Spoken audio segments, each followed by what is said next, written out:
consciousness becomes malleable, wieldy and bright, it is not brittle, and becomes rightly concentrated for the destruction of cankers. Section 75. Bhikkhus, just as a skilled goldsmith or goldsmith's apprentice prepares his furnace and heats it up and puts crude gold into it with tongs, and he blows on it from time to time, sprinkles water on it from time to time, and looks on at it from time to time. And if a goldsmith or goldsmith's apprentice only blew on the crude gold, it would burn, and if he only sprinkled water on it, it would cool down, and if he only looked on at it, it would not get rightly refined. But when the goldsmith or goldsmith's apprentice blows on the crude gold from time to time, sprinkles water on it from time to time, and looks on at it from time to time, then it becomes malleable, wieldy and bright, it is not brittle, and it submits rightly to being wrought. Whatever kind of ornament he wants to work it into, whether chain or a ring or a necklace or a gold fillet, it serves his purpose. Section 76. So too, Bhikkhus, there are three signs that should be given attention from time to time by a bhikkhu intent on higher consciousness, becomes rightly concentrated for the destruction of cankers. He attains the ability to be a witness, through realization by direct knowledge, of any state realizable by direct knowledge to which he inclines his mind, whenever there is occasion. AI 256-58. Section 77. 9. This sutta deals with coolness. Bhikkhus, when a bhikkhu possesses 6 things, he is able to realize the supreme coolness. What 6? Here, Bhikkhus, when consciousness should be restrained, he restrains it.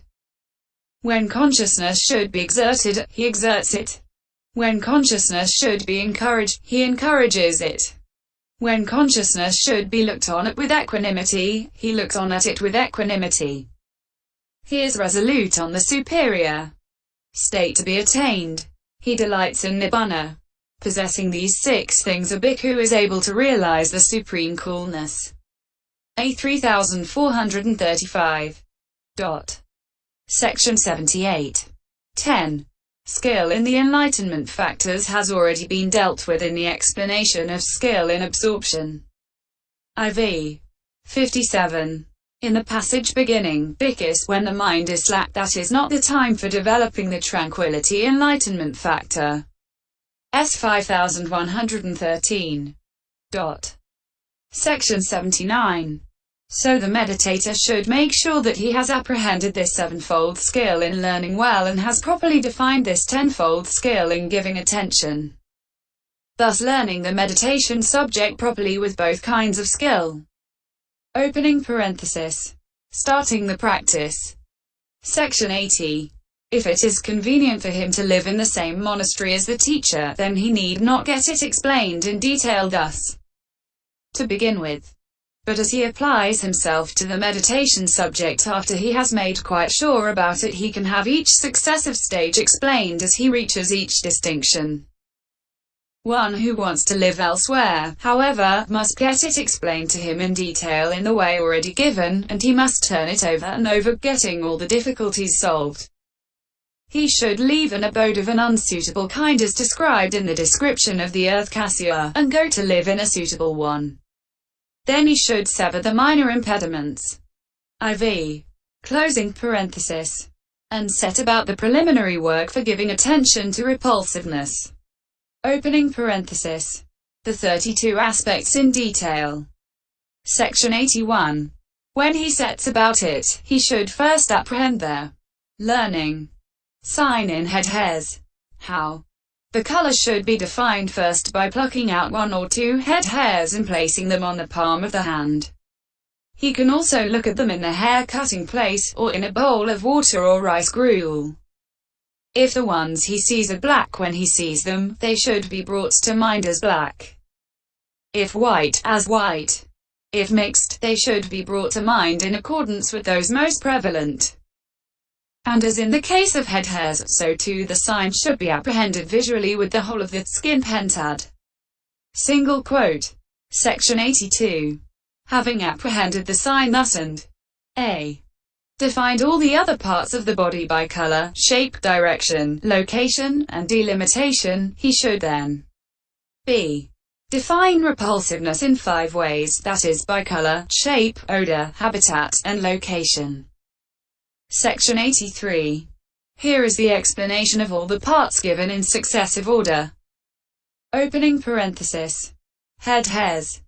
Opening parenthesis. A. Firstly, head hairs are black in their normal color, the color of fresh areca seeds. As to shape, they are the shape of long round measuring rods. As to direction, they lie in the upper direction. As to location, their location is the wet inner skin that envelops the skull. It is bounded on both sides by the roots of the ears, in front by the forehead, and behind by the nape of the neck. As to delimitation, they are bounded below by the surface of their own roots, which are fixed by entering to the amount of the tip of a rice grain into the inner skin that envelops the head. They are bounded above by space, and all round by each other. There are no 2 hairs together. This is their delimitation by the similar. Head hairs are not body hairs, and body hairs are not head hairs. Being likewise not intermixed with the remaining 31 parts, the head hairs are a separate part. This is their delimitation by the dissimilar. Such is the definition of head hairs as to color and so on. Section 84. Opening parenthesis. B. Their definition as to repulsiveness in the 5 ways, that is, by color, etc., is as follows. Head hairs are repulsive in color as well as in shape, odor, habitat, and location. Section 85. For on seeing the color of a head hair in a bowl of inviting rice gruel or cooked rice, people are disgusted and say, "This has got hairs in it. Take it away." So they are repulsive in color. Also when people are eating at night, they are likewise disgusted by the mere sensation of a hair-shaped acar bark or macachi bark fiber. So they are repulsive in shape. Section 86. And the odor of head hairs, unless dressed with a smearing of oil, scented with flowers, etc., is most offensive. And it is still worse when they are put in the fire. Even if head hairs are not directly repulsive in color and shape, still their odor is directly repulsive. Just as a baby's excrement, as to its color, is the color of turmeric and, as to its shape, is the shape of a piece of turmeric root. And just as the bloated carcass of a black dog thrown on a rubbish heap, as to its color, is the color of a ripe palmyra fruitic, as to its shape, is the shape of a mandolin-shaped drum left face down, and its fangs are like jasmine buds. And so even if both these are not directly repulsive in color and shape, still their odor is directly repulsive. So too, even if head hairs are not directly repulsive in color and shape, still their odor is directly repulsive. Section 87. But just as pot herbs that grow on village sewage in a filthy place are disgusting to civilized people and unusable, so also head hairs are disgusting since they grow on the sewage of pus, blood, urine, dung, bile, phlegm, and the like. This is the repulsive aspect of the habitat. Section 88.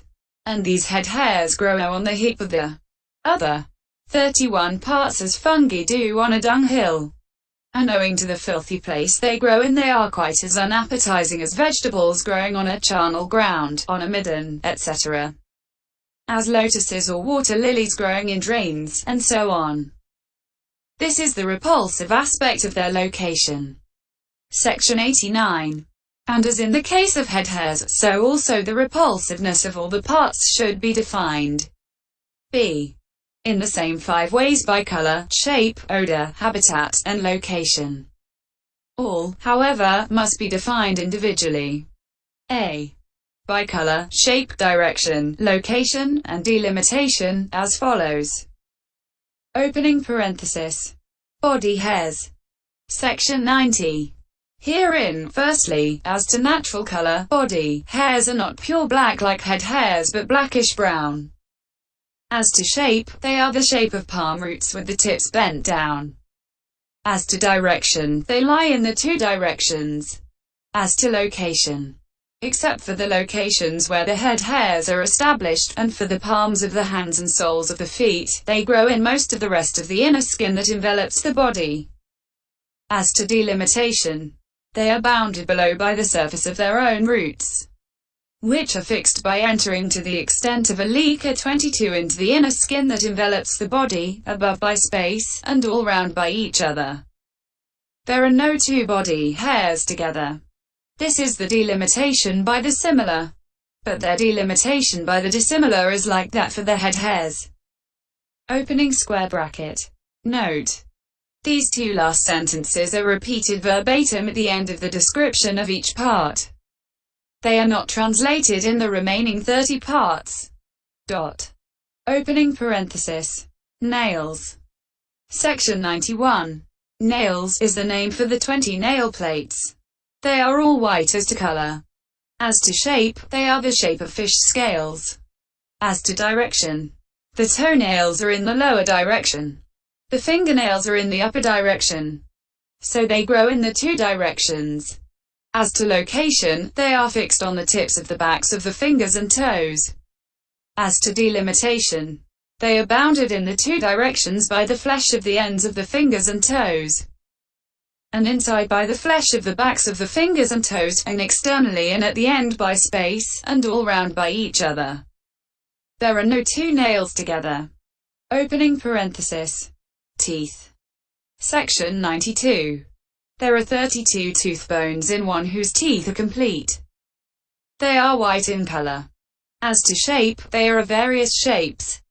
For firstly, in the lower row, the 4 middle teeth are the shape of pumpkin seeds set in a row in a lump of clay. That on each side of them has one root and one point and is the shape of a jasmine bud. Each one after that has 2 roots and 2 points and is the shape of a wagon prop. Then 2 each side with 3 roots and 3 points, then 2 each side 4 rooted and 4 pointed. Likewise in the upper row. As to direction, they lie in the upper direction. As to location, they are fixed in the jawbones.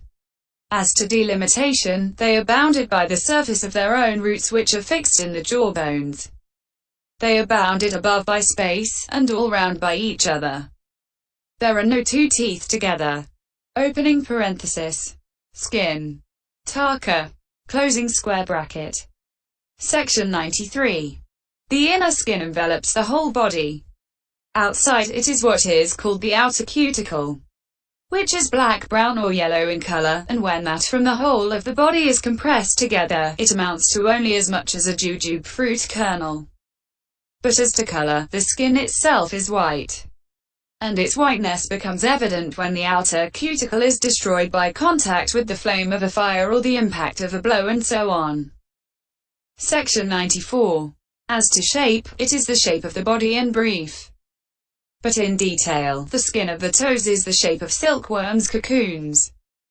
The skin of the back of the foot is the shape of shoes with uppers. The skin of the calf is the shape of a palm leaf wrapping cooked rice. The skin of the thighs is the shape of a long sack full of paddy. The skin of the buttocks is the shape of a cloth strainer full of water. The skin of the back is the shape of hide stretched over a plank. The skin of the belly is the shape of the hide stretched over the body of a lute. The skin of the chest is more or less square. The skin of both arms is the shape of the hide stretched over a quiver. The skin of the backs of the hands is the shape of a razor box, or the shape of a comb case. The skin of the fingers is the shape of a key box. The skin of the neck is the shape of a collar for the throat. The skin of the face is the shape of an insect's nest full of holes. The skin of the head is the shape of a bowl bag. Section 95. The meditator who is discerning the skin should first define the inner skin that covers the face, working his knowledge over the face beginning with the upper lip. Next, the inner skin of the frontal bone. Next, he should define the inner skin of the head, separating, as it were, the inner skin's connection with the bone by inserting his knowledge in between the cranium bone and the inner skin of the head, as he might his hand in between the bag and the bowl put in the bag. Next, the inner skin of the shoulders. Next, the inner skin of the right arm forwards and backwards. And then, in the same way, the inner skin of the left. arm.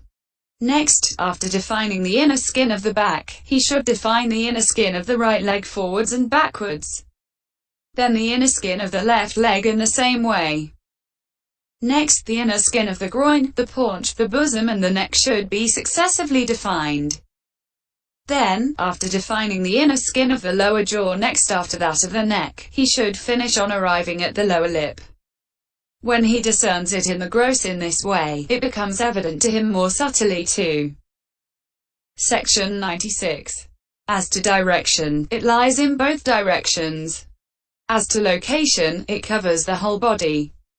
As to delimitation, it is bounded below by its fixed surface, and above by space. Opening parenthesis. Flesh. Section 97. There are 900 pieces of flesh. As to color, it is all red, like hiyakusa flowers.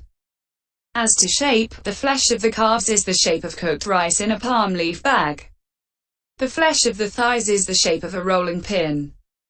The flesh of the buttocks is the shape of the end of an oven. The flesh of the back is the shape of a slab of palm sugar.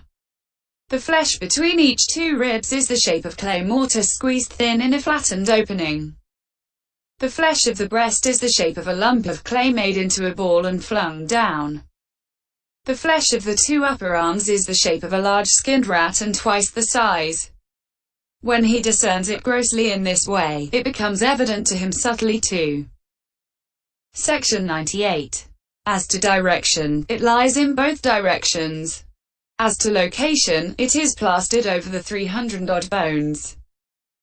As to delimitation, it is bounded below by its surface, which is fixed onto the collection of bones, and above by the skin, and all round each by each other piece. Opening parenthesis. Sinews. Section 99. There are 900 sinews. As to color, all the sinews are white. As to shape, they have various shapes.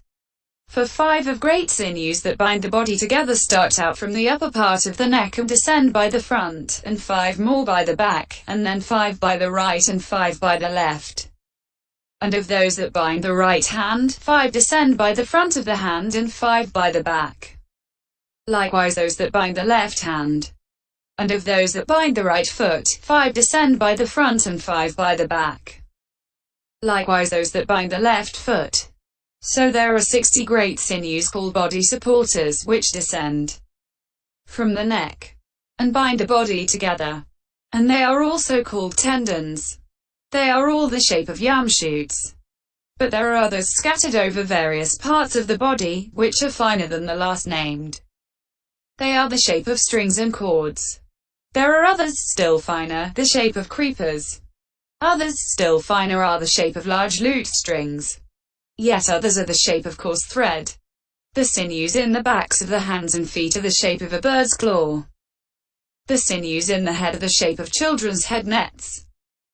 The sinews in the back are the shape of a wet net spread out in the sun. The rest of the sinews, following the various limbs, are the shape of a net jacket fitted to the body. Section 100. As to direction, they lie in the 2 directions. As to location, they are to be found binding the bones of the whole body together. As to delimitation, they are bounded below by their surface, which is fixed onto the 300 bones, and above by the portions that are in contact with the flesh and the inner skin, and all round by each other. Opening parenthesis. Bones. Section 101. Excepting the 32 teeth bones, these consist of the remaining 64 hand bones, 64 foot bones, 64 soft bones dependent on the flesh, 2 heel bones. Then in each leg 2 ankle bones, 2 shin bones, 1 knee bone and 1 thigh bone. Then 2 hip bones, 18 spine bones, 24 rib bones, 14 breast bones, 1 heart bone, sternum, 2 collar bones, 2 shoulder blade bones, 2 upper arm bones, 2 pairs